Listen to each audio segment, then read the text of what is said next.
오늘 본문을 보면 블레셋의 언약궤로 말미암아 전 지역에 재앙이 내렸습니다. 이 재앙의 문제를, 이 죽음의 문제를 어떻게 해결할 것인가? 우상을 섬기는 복술자와 제사장들이 모여서 함께 머리를 맞대고 의논합니다.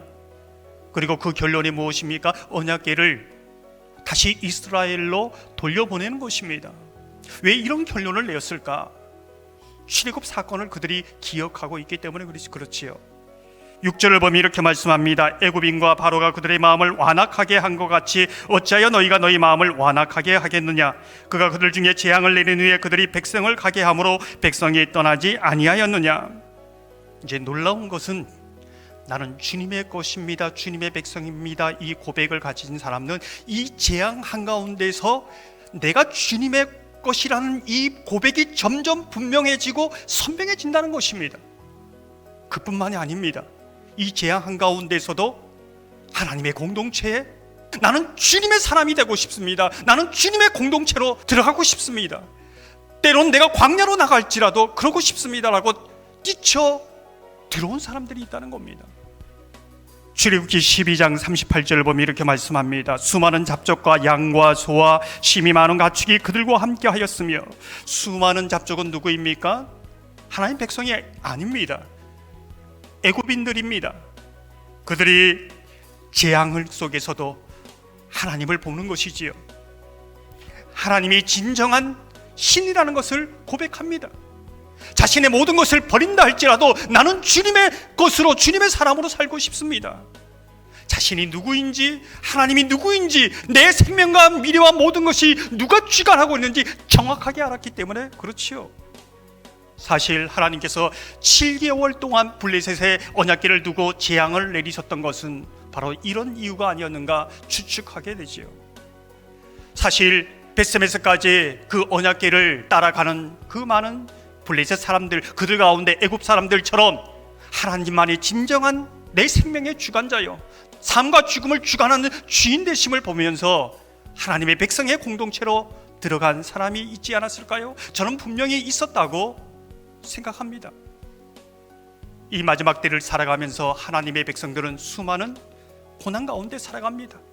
때론 눈물 흘리며 한숨 짓습니다. 그러나 하나님의 백성의 축복은 이 고난 속에서 점점 내가 하나님의 것이요, 하나님의 소유라는 그 확증과 고백이 견고해진다는 것입니다.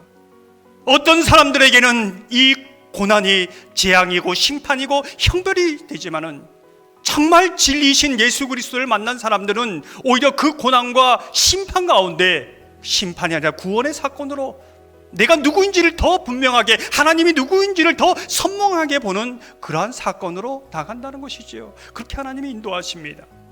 오늘 보면 블레셋 사람들은 언약궤를 떠나보내면서 아주 특이한 방법을 씁니다. 정말 이것이 하나님이 하신 일인가 알아보기 위한 것이지요. 어떤 방법을 쓰는가? 갓새끼를 낳았는데 새끼들은 가두어 버립니다.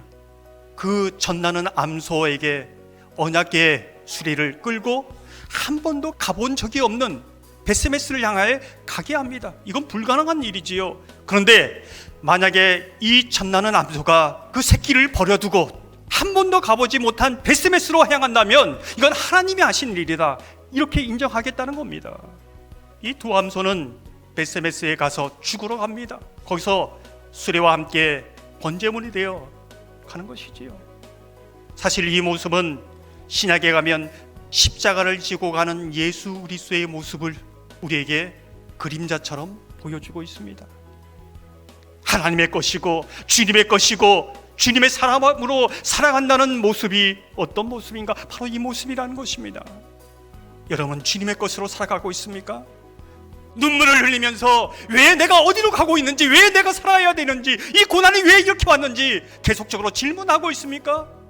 여러분의 주님의 것이라는 것, 주님의 사람이라는 것, 주님의 보호와 사랑 가운데, 섭리 가운데 있다는 것, 때로는 죽지 못해 사는 것 같지만은 그 길이 주님의 섭리 가운데 인도되고 있다는 것을 고백하는 그러한 은혜가 있기를 소망합니다. 살아가면서 여러 번 여러분에게 다가오는 질문, 내가 왜 계속 살아야 합니까? 이 질문을 올 때마다 내가 어떤 사랑을 받고 있고, 내가 주님의 사람, 하나님의 사람으로 어떤 보호를 받고 있고, 내가 하나님의 섭리 안에 벳세메스로 올라가는 두 암소처럼 주님과 함께 알지 못하는 길이지만, 이해할 수 없는 길이지만 철저하게 주님의 말씀 가운데 걸어가는 저와 여러분 되기를 주님의 이름으로 축원합니다.